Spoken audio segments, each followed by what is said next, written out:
नमस्कार विद्यार्थी मित्रांनो. या अगोदरच्या लेक्चर्समध्ये आपण पायथॉन डिस्ट्रीब्युशनबद्दल माहिती घेतली.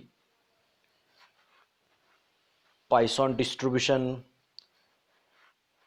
फॉलो होतंय असं आपण कोणत्या रँडम व्हेरिएबलच्या बाबतीत म्हणतो, त्याच्या रिअल लाईफ सिच्युएशन्स काय आहेत, त्यानंतर पायथॉन डिस्ट्रीब्युशनचा मीन काय असतो, व्हेरियन्स काय असतो, त्याचं PGF काय, त्याची ॲडिटिव्ह प्रॉपर्टी कशा पद्धतीनं फॉलो होते, रिकरन्स रिलेशन काय, या संदर्भातील आपण सर्व माहिती घेतली. आजच्या लेक्चरमध्ये आपल्याला जॉमेट्रिक डिस्ट्रीब्युशनबद्दल माहिती घ्यायची आहे. म्हणजे जॉमेट्रिक डिस्ट्रीब्युशन कोणत्या सिच्युएशनमध्ये किंवा कोणत्या सिच्युएशनसाठी लागू पडतं हे आपल्याला बघायचं आहे. त्याची डेफिनेशन, त्याचं PMF प्रोबॅबिलिटी मास फंक्शन, म्हणजे एखादं रँडम व्हेरिएबल जर जॉमेट्रिक डिस्ट्रीब्युशन फॉलो करत असेल तर त्याच्या प्रोबॅबिलिटीज काढण्यासाठी जे फंक्शन वापरलं जातं ते कोणतं आहे, त्याला आपण PMF म्हणतो. त्याची रेंज काय आहे, त्यानंतर त्याचा मीन आणि व्हेरियन्स, ह्या गोष्टी आपल्याला आजच्या लेक्चरमध्ये बघायच्या आहेत.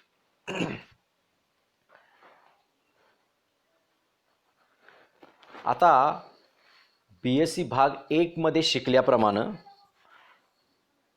आपण जर एखादी बर्नॉली ट्रायल घेतली तर बर्नॉली ट्रायलला 2 आउटकम्स मिळतात.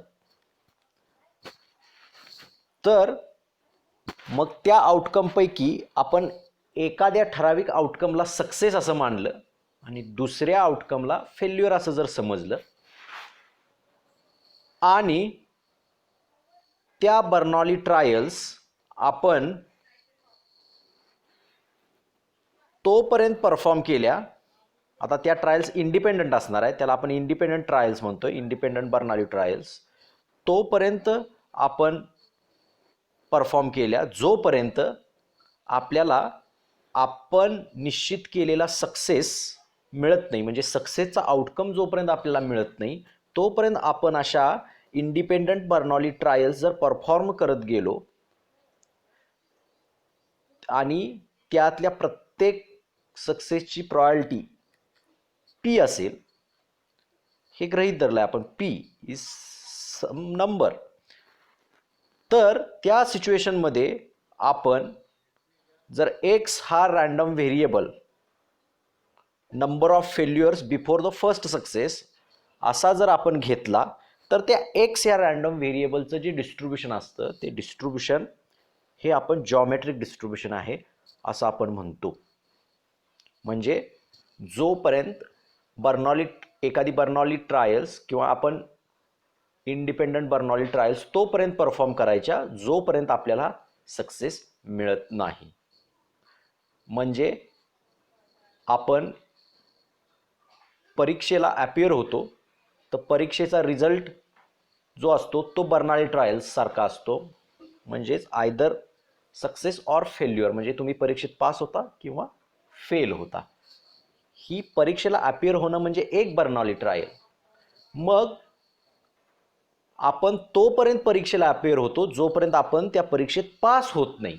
म्हणजे we perform that Bernoulli trials, independent Bernoulli trials, until getting the success. म्हणजे ही जी सिच्युएशन आहे, जोपर्यंत आपला इच्छित सक्सेस, यश आपल्याला मिळत नाही जो आपण ठरवला आहे, तोपर्यंत ही बर्नॉली ट्रायल्स घेत जाणं, इंडिपेंडंट बर्नॉली ट्रायल्स, त्या सिच्युएशनमध्ये जॉमेट्रिक डिस्ट्रीब्युशन येतं, ऑकर होतं असं आपण म्हणतो. मग त्या बर्नॉली जॉमेट्रिक डिस्ट्रीब्युशनचा जो रँडम व्हेरिएबल आहे तो रँडम व्हेरिएबल आपण काय डिफाईन करतो तर number of failures before the first success.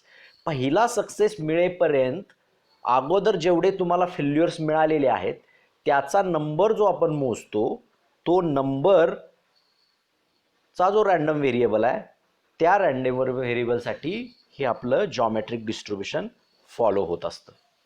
म्हणजे आता गृहीत धरा की आपल्याला एक्स इतके फेल्युअर्स मिळालेले आहेत पहिल्या सक्सेसच्या अगोदर. There are x failures before the first success. म्हणजे एक्स हे फेल्युअर आणि x+1th ट्रायलला आपल्याला सक्सेस मिळालेला आहे, बरोबर. त्यामुळं एक्स टाइम्स आपल्याला फेल्युअर मिळालेले आहेत. त्यामुळे इथं लिहिलं आहे बघा, एफ एफ एफ हा रिझल्ट आहे, त्याचा सिक्वेन्स त्याचा आपण लिहिलेला आहे, F F F up to X ट्रायलपर्यंत. आणि x+1th ट्रायलला आपल्याला सक्सेस मिळालेला आहे. म्हणजे एक्स ट्रायलपर्यंत आपल्याला फेल्युअर्स आणि यस्थ ट्रायलपर्यंत आपल्याला x+1th ट्रायलला आपल्याला सक्सेस म्हणजे मिळालेला आहे. मग आता ह्या सिक्वेन्समध्ये आपला जो रँडम व्हेरिएबल आहे त्यात तो कुठला आहे तर number of failures before first success, तो कॅपिटल एक्स आपण असा डिनोट करतोय. तर या इन जनरल सिच्युएशनमध्ये एक्स इतके नंबर ऑफ फेल्युअर्स आहेत बिफोर फर्स्ट सक्सेस. मग आता याची जर प्रॉबिलिटी डिस्ट्रीब्युशन आपल्याला काढायचं असेल किंवा प्रॉबिलिटी फंक्शन काढायचं असेल तर आपल्याला माहिती आहे की एका सक्सेसची प्रॉबिलिटी पी आहे अशी आपण गृहीत धरलेली आहे. त्यामुळे निश्चितच आपल्या फेल्युअरची probability q that is 1 - p अशी आपण गृहीत धरतो. मग आपल्याला याचं प्रॉबिलिटी फंक्शन काढायचं असेल तर आपण तिथं इंडिपेंडन्स ऑफ इव्हेंटचा कन्सेप्ट वापरून काढतो. म्हणजे जो वरचा सिक्वेन्स आहे तो सिक्वेन्सची प्रॉबिलिटी आपण काढतो. इथं मी तो लिहिलेला आहे, probability that X will take value small X is equal to probability of F F F हे एक्स टाइम्स एफ म्हणजे फेल्युअर, एक्स वेळा फेल्युअर मिळाला आहे आणि पुढच्या x+1th ट्रायलला आपल्याला सक्सेस मिळालेला आहे. म्हणजे ह्या सिक्वेन्सची प्रोबॅबिलिटी त्याचं फंक्शन आपण काढतोय. मग आता आपल्याला माहिती आहे की फेल्युअरची जी प्रोबॅबिलिटी आहे ती आपण क्यू न डिनोट करतो, दॅट इज 1 - p. मग क्यू क्यू क्यू असं आपलं किती टाइम येणार, एक्स टाइम ते क्यू क्यू क्यू मल्टिप्लायर असेल. इंडिपेंडन्स ऑफ इव्हेंटचा कन्सेप्ट वापरत असल्यामुळं प्रत्येक ह्यातली जी ट्रायलला जो आपल्याला रिझल्ट मिळालेला आहे तो इंडिपेंडंट आहे. त्यामुळं त्यांची joint probability is equal to product of their separate probabilities, independent probabilities. त्यामुळे क्यू मल्टिप्लाइड विथ क्यू असं आपल्याला एक्स टाइम्स मिळालेलं आहे. आणि जी सक्सेसची प्रॉबिलिटी आहे शेवटी ती पी, ह्या पी प्रॉबिलिटीनं आपण त्याला मल्टिप्लाय केलं आहे. आता या मल्टिप्लिकेशनमध्ये क्यू हे एक्स वेळेला आहे, त्यामुळे क्यूचं मल्टिप्लिकेशन एक्स वेळेला, म्हणून q⁻x. आपण जसं 2चं मल्टिप्लिकेशन 3 वेळेला म्हणजे 2 × 2 × 2 असं ज्या वेळेला लिहितो त्यावेळेला आपण ते तसं न लिहिता 2⁻³ ह्या फॉर्मॅटमध्ये पण लिहितो. त्याच पद्धतीने इथं q⁻x, क्यूचं multiplication x times that is q⁻x असं आपण ते लिहिलंय. आणि p is the probability of success. So तिथं आपल्याला q⁻x ला पुढं p मल्टिप्लायर आलाय. So this is the probability that x, capital X, random variable capital X takes a small x value, that is the value, that is a number of failure, is equal to q⁻x into p. ही आपल्याला त्या सिक्वेन्सची probability मिळाली. आता हा sequence मध्ये तो x जो आहे, small x आपण जो घेतोय तो नंबर आहे फेल्युअरचा, तो नंबर काही असेल. म्हणजे तुम्ही जोपर्यंत तुम्हाला सक्सेस मिळत नाही तोपर्यंत तुम्ही ट्रायल घेत जाणार. म्हणजे तुम्हाला कधी कधी पहिल्याच वेळेला सक्सेस मिळेल, म्हणजे त्याच्या अगोदरच्या फेल्युअरचा नंबर 0 असेल. कधी दुसऱ्या वेळेला सक्सेस मिळेल, म्हणजे पहिल्या वेळेला तुम्हाला फेल्युअर मिळाला असतो, म्हणजे तुमच्या एक्स ह्या रँडम व्हेरिएबलचा नंबर 1 होईल. अशा पद्धतीनं तुम्ही काय करू शकता, पहिला सक्सेस मिळण्याच्या अगोदरचे जेवढे सगळे फेल्युअर्स आहेत त्याचे नंबर मोजू शकता. त्यामुळं तुम्हाला सक्सेस जो मिळणार आहे आणि त्याच्या अगोदरचे जे फेल्युअर्स आहेत त्या फेल्युअरचा रँडम नंबर, रँडम व्हेरिएबल कुठल्या व्हॅल्यूज घेऊ शकतो तर 0 पण घेऊ शकतो, 1 घेऊ शकतो, 2 घेऊ शकतो, अशा अप टू सो ऑन पुढच्या किती व्हॅल्यू घेऊ शकतो ते आपण सांगू नाही शकत. त्यामुळं आपल्या जॉमेट्रिक डिस्ट्रीब्युशनची जी डेफिनेशन आहे ती डेफिनेशन कशी तयार होते बघा. A discrete random variable x is said to follow a geometric distribution with parameter p if its PMF is given by probability of capital X takes value small x is equal to q raised to x into p, where x is equal to 0, 1, 2 and so on. Also q is equal to 1 minus p and 0 otherwise. म्हणजे x च्या ह्या दिलेल्या value व्यतिरिक्त जर x न value घेतली तर त्याची प्रोबॅबिलिटी किती असणार आहे, ती 0 असणार आहे. म्हणून ते 0 अदरवाइज असं लिहिलंय. Other than the above values return in that probability function of random variable x. Symbolically हे आपण कसं डिनोट करतो तर capital x follows a geometric distribution, G for a geometric distribution with parameter p. Okay, this is the definition of a geometric distribution. मग आता हे जे geometric distribution आपण लिहिलंय त्याचं PMF ते इन पर्टिक्युलर 0, 1, 2 व्हॅल्यूसाठी ज्या प्रोबॅबिलिटीज येतात ते इन जनरल टॅब्युलर फॉर्ममध्ये जर आपण लिहिल्या तर त्या कशा येतील बघा. तर 0 साठी जी आपल्याला प्रोबॅबिलिटी मिळणार आहे ती फक्त p, पॅरामीटर p. 1 साठी व्हॅल्यू मिळणार आहे q इंटू p. 2 साठी जी व्हॅल्यू मिळणार आहे q स्क्वेअर इंटू p. असं x साठी जी व्हॅल्यू मिळणार आहे ती q raise to x into p. आता तुम्ही ह्या सगळ्या प्रत्येक व्हॅल्यू तुम्ही बघितली, प्रत्येक व्हॅल्यूची प्रोबॅबिलिटी, तर ही प्रोबॅबिलिटी एका जॉमेट्रिक प्रोग्रेशनमध्ये असल्यासारखी तुम्हाला दिसते. त्याला आपण जॉमेट्रिक सिरीज म्हणतो. आणि त्याचा जो कॉमन रेशो आहे तो कॉमन रेशो तुम्हाला q आढळेल. प्रत्येक सक्सेसिव्ह प्रोबॅबिलिटी म्हणजे probability of 1 divide by probability of 0 जर तुम्ही केली तर तुम्हाला तिथं तो रेशो q मिळेल. Probability of 2 divide by probability of 1 केली तर तुम्हाला तिथं देखील तो रेशो जो कॉमन रेशो आहे तो q मिळेल. त्यामुळं ही geometric distribution is a one type of a geometric series, और त्याला आपण जॉमेट्रिक प्रोग्रेशन म्हणतो विथ कॉमन रेशो q. आता ह्या सगळ्या ज्या प्रोबॅबिलिटीज आहेत ह्या सगळ्या प्रोबॅबिलिटीज साठी आपण समजा आपलं जे ॲक्शोम आहे ॲक्शोमॅटिक डेफिनेशन मधल्या ॲक्शोमनुसार जर ह्या प्रोबॅबिलिटीची आपण बेरीज घेतली, सम ऑफ ऑल दी प्रोबॅबिलिटीज, तर त्या प्रोबॅबिलिटीची बेरीज आपल्याला 1 मिळते. सो इथं तुम्ही बघितलं तर summation over x q raise to x into p आपण त्यातनं कॉमन घेतलेला आहे बाहेर समेशनच्या, कारण त्यामध्ये कुठलंही x नाही आहे त्यामुळं. आणि ते समेशन फक्त q रेज टू x वरती अप्लाय झाल्यामुळं q raise to 0 plus q raise to 1 plus q raise to 2 ही एक जॉमेट्रिक सिरीज आहे. आणि ही जॉमेट्रिक सिरीज कुठल्या कशाचं एक्सपान्शन आहे तर 1 minus q raise to minus 1चं ते एक्सपान्शन आहे. आणि 1 minus q is nothing but p, त्यामुळे p raise to minus 1. So p into p raise to minus 1 that is equal to 1. त्यामुळे ह्या सगळ्यांची बेरीज घेतली आपण तर आपल्याला ती 1 मिळते आपल्या ॲक्शोमनुसार. Sum of all the probabilities equal to 1. So this is a, ह्याला आपण जे काय डिफाईन केलंय वरती PMF, त्याला आपण PMF म्हणू शकतो. हे एक प्रकारची त्याची आपली क्रायटेरिया आहे. आता कोणकोणते रिअल लाईफ सिच्युएशन्स आहेत की तिथं जॉमेट्रिक डिस्ट्रीब्यूशन लागू पडतं किंवा तो random variable geometric distribution follow करतो. तर number of persons to be interviewed for a post until a suitable candidate is found. म्हणजे एखादी कंपनी एखादा कॅन्डिडेट हायर करायचा असेल त्यांना, म्हणजे एखाद्या पदासाठी जर त्यांनी रिक्रुटमेंट सुरू केली असेल तर जोपर्यंत त्यांना त्यांच्या डिझायर्ड क्वालिटीचा कॅन्डिडेट मिळत नाही तोपर्यंत काय करतात ते लोकांचा इंटरव्ह्यू घेत राहतात. म्हणजे जोपर्यंत त्यांना सक्सेस मिळत नाही तोपर्यंत ते चांगला कॅन्डिडेट मिळत नाही तोपर्यंत ते काय करतात त्या पोस्टसाठी रिक्रुटमेंट चालू ठेवतात. ह्या सिच्युएशनमध्ये काय होतं आपलं जॉमेट्रिक डिस्ट्रीब्यूशन फॉलो होतं.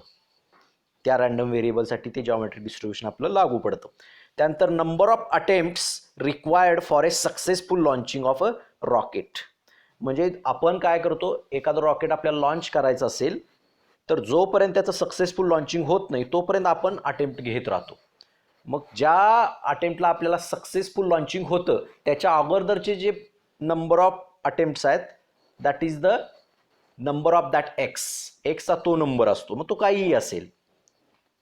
तसंच तिसरं जे सिच्युएशन आहे ते number of bombs dropped until it hits the target. म्हणजे आपण एखाद्या ठिकाणी समजा बॉम्ब टाकतायत युद्धामध्ये, तर ते जोपर्यंत आपलं जे डिझायर्ड इच्छित लक्ष आहे त्या लक्ष्याला हिट करत नाही तोपर्यंत ते आपण बॉम्ब जर टाकत राहिलो तर लक्ष्याला हिट करायच्या अगोदर जेवढे आपण बॉम्ब टाकलेले आहेत that is our number of failures before first success. So त्या सिच्युएशनमध्ये आपल्याला काय होतंय, जॉमेट्रिक डिस्ट्रीब्युशन फॉलो होतं असं आपण म्हणू शकतो, किंवा that is a real life situation. त्यानंतर number of times appeared for a exam until pass the exam. म्हणजे एक्झाम पास होईपर्यंत आपण जितक्या वेळेला ती एक्झाम अपियर करू, म्हणजे थोडक्यात नंबर ऑफ फेल्युअर्स आपण ते मोजणार आहोत. तर in this situation there is a geometric distribution. तर मग आपल्याला नेक्स्ट जॉमेट्रिक डिस्ट्रीब्युशनचा मीन फाइंड करायचा आहे. काय असू शकतो मीन हे आपण फाइंड करणार आहोत. तर आपल्याला इथं माहिती आहे की आपण जे रँडम व्हेरिएबल स्टडी करतोय त्याचं डिस्ट्रीब्युशन जॉमेट्रिक आहे विथ पॅरामीटर पी आहे. अजून आपल्याला काय माहिती आहे की आपल्याला माहिती आहे mean is nothing but the expected value of that random variable. आणि from the definition of expected value that is a summation over x into p x. त्यामुळे for this particular distribution or random variable our range of random variable starts from 0 to infinity. त्यामुळे आपण इथं समेशनला ती range जी लिहिलेली आहे x running from 0 to infinity x into p of x पुढे लिहिलं आहे, म्हणजे त्याचं पी एम एफ लिहिलं आहे x into q raise to x into p. आता तो पी काय आहे, त्यामध्ये कुठलंही एक्स रँडम व्हेरिएबल नाही, त्यामुळे तो समेशनच्या बाहेर येतो आणि ते समेशन फक्त ज्यामध्ये एक्स आहे अशा फंक्शन्सवरती अप्लाय होणार आहे. त्यामुळे आपण p into summation x running from 0 to infinity x into q raise to x असं लिहिलेलं आहे. आता पुढं काय केलं आपण, एक्सची प्रत्येक व्हॅल्यू आपण टाकत गेलो आणि ती सिरीज लिहिली. म्हणजे एक्सची 0 व्हॅल्यू टाकली तर x into q raise to x म्हणजे 0 इंटू क्यू रेस टू 0 आला. एक्सची व्हॅल्यू 1 पुट केली तर 1 इंटू क्यू रेस टू 1 आला. एक्सची व्हॅल्यू 2 पुट केली तर 2 इंटू क्यू रेस टू 2 आला. आणि ह्या सगळ्यांची समेशन आहे म्हणजे बेरीज आहे, आपण ती घेतली आणि सो ऑन पुढं ती इन्फिनिटीपर्यंत, म्हणून ते डॉट डॉट डॉट पुढं लिहिलं आपण. आता ही सिम्प्लिफाय सिरीज आपण करत गेलो तर आपल्याला बघा काय मिळाल्या, ज्या व्हॅल्यू मिळाल्यात त्यातून कॉमन क्यू ही टर्म निघते. ती क्यू आपण बाहेर घेतल्यामुळे P into Q in bracket काय मिळालं आपल्याला 1 plus 2q plus 3q² plus dot dot dot पुढच्या सगळ्या टर्म आपल्याला तशाच मिळत जाणार आहेत. मग हे जे एक्सपान्शन आहे 1 plus 2q plus 3q² plus आणि पुढं ज्या ज्या ज्या टर्म येत जातील हे कुणाचं एक्सपान्शन आहे, तर ही एक प्रकारची जॉमेट्रिक सिरीज आहे. पण ती कुठल्या ह्याचं एक्सपान्शन आहे तर 1 मायनस क्यू रेस टू -2 ह्याचं ते एक्सपान्शन आहे, एक्सपान्शनची सिरीज आहे ती. मग 1 मायनस क्यू म्हणजेच काय तर पी आहे, त्यामुळे त्या 1 मायनस क्यूच्या ठिकाणी पी लिहिलं. मग पी रेस टू -2 तो पी रेस टू -2 डिनॉमिनेटरला p² झाला आणि मग न्यूमरेटरचा पी आणि डिनॉमिनेटरचा p² ह्यातला एक पी कॅन्सल होऊन क्यू अपॉन पी हा आपल्याला काय राहील, मीन राहील. अशा पद्धतीनं आपण mean of a geometric distribution मिळवू शकतो. So mean of geometric distribution is nothing but q upon p. म्हणजे तुम्हाला जर x random variable follow geometric distribution with some parameter असं दिला तरी डायरेक्टली तुम्ही त्या पॅरामीटरवरून त्याचा मीन सांगू शकता. नेक्स्ट आपल्याला जर काढायचा आहे तो व्हेरियन्स काढायचा आहे. तर व्हेरियन्स काढण्याचा फॉर्म्युला आपल्याला माहिती आहे इथं दिल्याप्रमाणे, variance is nothing but expected value of x² minus square of expected value. अजून आपल्याला एक गोष्ट माहिती आहे की एक्सपेक्टेड व्हॅल्यू ऑफ एक्स म्हणजेच mean and that is q upon p, ही गोष्ट आपल्याला माहिती आहे. मग हे जर आपल्याला व्हेरियन्स काढायचं असेल तर एक्सपेक्टेड व्हॅल्यू ऑफ x² आपल्याला काढावं लागेल. मग एक्सपेक्टेड व्हॅल्यू ऑफ x² चा फॉर्म्युला आपण इथं पुढे लिहितोय, summation over x running from 0 to infinity. आता डायरेक्ट आपण जॉमेट्रिक डिस्ट्रीब्युशनचीच रेंज इथं टाकलेली आहे रँडम व्हेरिएबलची, x square into p of x. आता नेक्स्ट स्टेपला आपण पी ऑफ एक्स PMFची व्हॅल्यू तिथं पुट केली, summation over x running from 0 to infinity x square into q raise to x upon into p. Next स्टेपला x स्क्वेअरचं simplification मी त्या ब्रॅकेटमध्ये लिहिले, समेशन तसाच आहे आपल्याला, summation x running from 0 to infinity x स्क्वेअरचं simplification x into bracket x minus 1 plus x असं लिहिलेलं आहे, into q raise to x into p. Next आता त्या जे काय आपण ब्रॅकेटमध्ये एक्स स्क्वेअरचं सिम्प्लिफिकेशन लिहिलंय त्याला PMF जो आहे तो मल्टिप्लायर आणि समेशन प्रत्येकाला दिला आपण, तर आपल्याला पुढच्या टर्म्स मिळत आहेत बघा, summation x running from 0 to infinity x into x minus 1 into q raise to x into p plus summation over x running from 0 to infinity x into q raise to x into p. आता ते plus नंतरची पुढची जी term आहे ती म्हणजे expected value of x आहे, आणि अगोदरच्या टर्म जी आहे ती आपण काय केलंय त्यामध्ये पी हा त्यातून बाहेर घेतलाय, कारण त्याच्यात कुठलीही एक्सची टर्म नाही आहे, त्यामुळे एक्सच्या ज्या टर्म आहेत तेवढ्याच त्या समेशनमध्ये राहतील ब्रॅकेटमध्ये.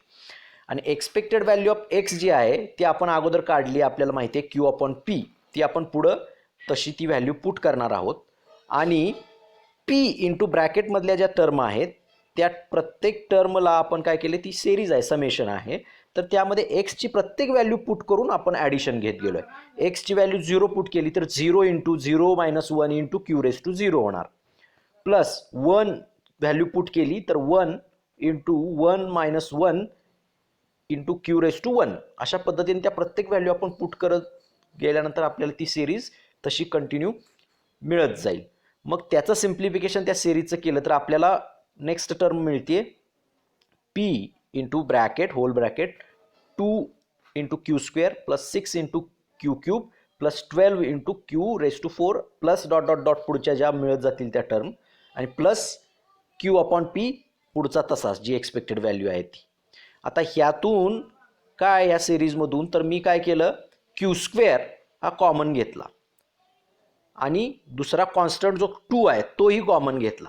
मग त्यामुळे मला आतमध्ये जी सिरीज राहील ती काय मिळेल बघा, मी 2 क्यू स्क्वेअर इंटू पी हा ब्रॅकेटच्या बाहेर राहील, कारण 2 क्यू स्क्वेअर हा मी कॉमन घेतलेला आहे आतल्या सिरीजचा, into bracket 1 plus 3Q plus 6Q square plus पुढच्या आणखी टर्म ज्या असतील त्या पद्धतीने त्या येतील, प्लस पुढं क्यू अपॉन पी. आता ही ब्रॅकेटमध्ये स्क्वेअर ब्रॅकेटमध्ये लिहिलेली जी सिरीज आहे that series is the expansion of 1 minus q bracket raise to -3, याचं ते एक्सपान्शन आहे, ती सिरीज आहे. मग 1 मायनस क्यू म्हणजे आपला पी आहे, मग त्यामुळे तिथं फक्त 1 मायनस क्यूच्या ठिकाणी पी पुट होणार, पी रेस टू -3 होणार, तो पी रेस टू -3 डिनॉमिनेटरला येणार, पी क्यूब होणार, म्हणजे 2Q square into P upon P cube plus q upon P आपल्याला मिळेल. मग न्यूमरेटरचा पी आणि डिनॉमिनेटरमधला पी क्यूब यातला एक पी एकमेकाला कॅन्सल होईल आणि आपल्याला फायनल टर्म जी expected value of x square आहे ती काय मिळेल, 2 into q square upon p square plus q upon p, ही आपल्याला expected value of x square मिळेल. आता ही व्हॅल्यू आपण काय करणार आहोत, व्हेरियन्सच्या फॉर्म्युल्यामध्ये पुट करणार आहोत. तर पुढं आपण व्हेरियन्सच्या फॉर्म्युल्यामध्ये ती व्हॅल्यू पुट केलेली आहे. आपला व्हेरियन्सचा फॉर्म्युला आहे expected value of x square minus square of expected value. So 2Q square upon p square plus q upon P minus Q upon P bracket square. आता ह्या टर्ममध्ये आपल्याला नेक्स्ट क्यू अपॉन पीचा bracket square जो आहे तो numerator आणि डिनॉमिनेटरचा separate square होणार. त्यामुळे आपल्याला पुढची टर्म जी मिळाली आहे 2Q square upon p square plus q upon P minus Q square upon p square. आता हा पहिला 2Q square upon p square आहे, त्यातून एक Q square upon p square minus झाला, त्यामुळे एक पॉझिटिव्ह एक Q square upon p square शिल्लक राहिला नेक्स्ट टर्मला, म्हणजे Q square upon p square plus q upon P अशी आपल्याला टर्म मिळेल. आता यातून मी काय केलं, क्यू अपॉन पी हा कॉमन घेतला, त्यामुळे मला काय मिळेल, क्यू अपॉन ब्रॅकेटमध्ये काय मिळेल, क्यू अपॉन पी प्लस 1. आता तो ब्रॅकेट मी जर सिम्प्लिफाय करायचं म्हटलं तर मला काय मिळेल, मी क्रॉस मल्टिप्लिकेशन घेतलं तर q plus p upon p. आता q plus p is nothing but 1. So q plus पीच्या ठिकाणी 1 ठेवलं तर मला काय मिळणार आहे, क्यू अपॉन पी स्क्वेअर अशी टर्म मिळणार आहे. So my final variance or value of variance, theoretical value of variance is q upon p square. जे अशा पद्धतीने आपण काय करू शकतो, आपल्या जॉमेट्रिक डिस्ट्रीब्युशनसाठी मीन आणि व्हेरियन्स हे दोन्ही थिअरॉटिकली डिराईव्ह करू शकतो. आणि जर समजा तुम्हाला डायरेक्टली एखादं random variable geometric distribution follow करते विथ सम पॅरामीटर असं दिलं तरी डायरेक्टली तुम्ही त्या पॅरामीटरवरून थिअरॉटिकली मीन आणि व्हेरियन्स डायरेक्टली कॅल्क्युलेट करू शकता. हे दोन्ही त्याच्या थेरॉटिकल व्हॅल्यू माहीत असतील त्यावेळेस. अशा पद्धतीनं आपण जॉमेट्रिक डिस्ट्रीब्युशन म्हणजे काय,